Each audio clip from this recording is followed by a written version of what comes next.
नमस्कार दोस्तों। अगर मैं आपसे कहूं कि 5 मार्च को मुंबई के वानखेड़े स्टेडियम में सिर्फ एक मैच नहीं बल्कि एक फैसला होने जा रहा है। भारत और इंग्लैंड के बीच एक ऐसा सेमीफाइनल खेला जाएगा जो पूरे टूर्नामेंट की दिशा बदल सकता है। और इस मैच से पहले बीसीसीआई और कप्तान सूर्य कुमार यादव ने टीम इंडिया की प्लेइंग 11 फाइनल कर दी है। और उस प्लेइंग 11 में 3 बहुत ही बड़े बोल्ड और रणनीतिक बदलाव कर दिए गए हैं। तो क्या आप मानेंगे? हाँ दोस्तों, ये सिर्फ एक रूटीन टीम चेंज नहीं है, ये एक स्टेटमेंट है, एक साफ संदेश है। ये बताता है कि टीम इंडिया अब सिर्फ क्रिकेट नहीं खेलेगी, ये टीम अब कैलकुलेशन नहीं करेगी, ये टीम अब सिर्फ एक ही मिशन के साथ उतरेगी, फाइनल। स्थिति सीधी है, या तो जीतो या फिर घर वापस जाओ। और इसी दबाव के बीच टीम इंडिया ने लिए हैं 3 बड़े फैसले। अब सवाल ये है, कौन से 3 खिलाड़ी ड्रॉप हो सकते हैं, कौन से 3 नाम सेमीफाइनल में एंट्री लेने वाले हैं, और इंग्लैंड के खिलाफ इंडिया की फाइनल प्लेइंग 11 क्या होगी। आज मैं आपको सब कुछ विस्तार से बताने वाला हूं। लेकिन उससे पहले अगर आप क्रिकेट के असली फैन हैं तो इस वीडियो को लाइक ज़रूर करें और इस चैनल को सब्सक्राइब करना बिल्कुल मत भूलिए। दोस्तों, सेमीफाइनल सिर्फ एक नॉकआउट मैच नहीं होता, ये मानसिक मजबूती की परीक्षा होता है। यहाँ सिर्फ प्रतिभा काम नहीं करती, स्वभाव और संयम काम करता है। 5 मार्च का दिन, स्थान वानखेड़े स्टेडियम मुंबई, भीड़ पूरी भारतीय, दबाव अकल्पनीय, और सामने होगी इंग्लैंड, एक आक्रामक, निडर और अप्रत्याशित टीम। चलिए सबसे पहले थोड़ा सा हेड टू हेड रिकॉर्ड देख लेते हैं। भारत और इंग्लैंड का T20 फॉर्मेट में 29 बार आमना सामना हो चुका है, जिसमें 17 बार जीत भारत के नाम रही है और 12 बार इंग्लैंड ने बाजी मारी है।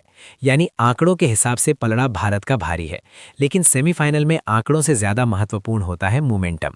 और मोमेंटम की बात करें तो पिछले मैच में वेस्टइंडीज के खिलाफ एक नाम ने पूरा परिदृश्य बदल दिया, संजू सैमसन। जब दबाव चरम पर था, जब रन रेट फिसल रहा था, तब संजू ने 97 रनों की मैच डिफाइनिंग पारी खेलकर सिर्फ मैच नहीं जिताया बल्कि इंडिया को सेमीफाइनल में पहुंचाया।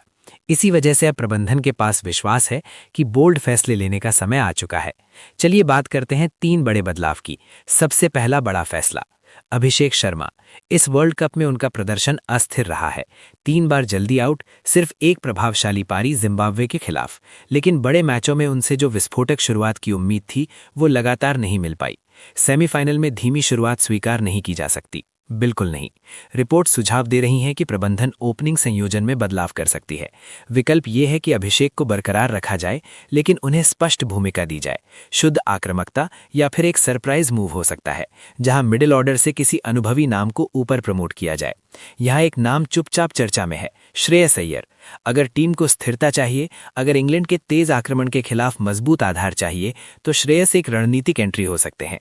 लेकिन अगर अभिषेक शर्मा को चोट का बहाना बनाकर श्रेयस अय्यर को लाया जाता है तो ये एक बोल्ड कदम होगा। और हाँ, सेमीफाइनल बोल्ड फैसलों से ही जीते जाते हैं।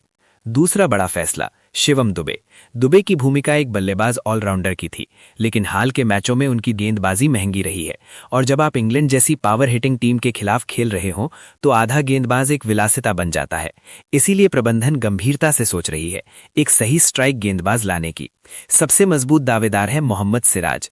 सिराज नई गेंद से स्विंग ला सकते हैं, पावर प्ले में शुरुआती सफलता दिला सकते हैं, और अगर बटलर या फिल साल्ट जैसा आक्रामक बल्लेबाज जल्दी आउट होता है तो मैच का स्वरूप तुरंत बदल सकता है। सिराज की एंट्री का मतलब होगा इंडिया पूरी तेज आक्रमण के साथ उतरेगी, और बुमराह सिराज संयोजन इंग्लैंड के लिए सिरदर्द बन सकता है। तीसरा फैसला स्पिन विभाग में हो सकता है। वरुण चक्रवर्ती का टूर्नामेंट औसत रहा है, कुछ मैचों में प्रभाव लेकिन निरंतरता की कमी।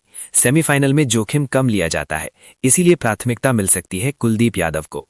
कुलदीप के पास विविधता है, इंग्लैंड के मिडिल ऑर्डर के खिलाफ उनका रिकॉर्ड मजबूत रहा है। अगर पिच थोड़ी भी पकड़ बनाए तो कुलदीप गेम चेंजर साबित हो सकते हैं। और अगर कुलदीप और अक्षर पटेल दोनों एक साथ खेलते हैं तो मिडिल ओवर्स में इंग्लैंड के लिए रन बनाना मुश्किल हो सकता है। अब संभावित प्लेइंग 11 पर एक नजर डालते हैं।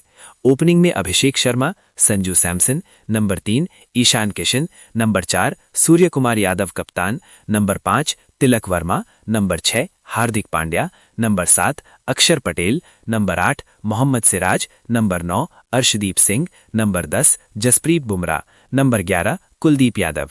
ये संयोजन संतुलन देता है, बल्लेबाजी गहराई मजबूत, ऑलराउंड विकल्प उपलब्ध, तेज आक्रमण आक्रामक, स्पिन नियंत्रण रणनीतिक, पावर प्ले में आक्रामकता, मिडल ओवर्स में नियंत्रण, डेथ ओवर्स में सटीकता, तीनों चरण कवर। दोस्तों, सेमीफाइनल में सिर्फ कौशल नहीं, नसों पर नियंत्रण काम करता है। इंग्लैंड आक्रामक क्रिकेट खेलेगी, वो दबाव ट्रांसफर करने की कोशिश करेगी। लेकिन अगर इंडिया ने पहले 6 ओवर में नियंत्रण कर लिया, अगर मिडिल ओवर्स में विकेट निकाली, तो मैच इंडिया के पक्ष में शिफ्ट हो सकता है। याद रखिए, वानखेड़े हाई स्कोरिंग मैदान है, लेकिन यही मैदान दबाव में बल्लेबाजी पतन भी देखता है। सबसे बड़ा कारक होगा संयम। क्या संजू सैमसन अपनी हीरो वाली फॉर्म जारी रख पाएंगे? क्या सूर्य कुमार यादव कप्तानी के साथ बल्लेबाजी में प्रभाव डाल पाएंगे? क्या हार्दिक पांड्या फिनिशिंग भूमिका पूरी तरह निभा पाएंगे? और सबसे महत्वपूर्ण, क्या बुमराह सेमीफाइनल में शुरुआती सफलता दिला पाएंगे? यही वो सवाल हैं जो 5 मार्च को जवाब मांगेंगी। ये मैच सिर्फ एक सेमीफाइनल नहीं है, ये विरासत का मैच है, ये प्रमाण का मैच है।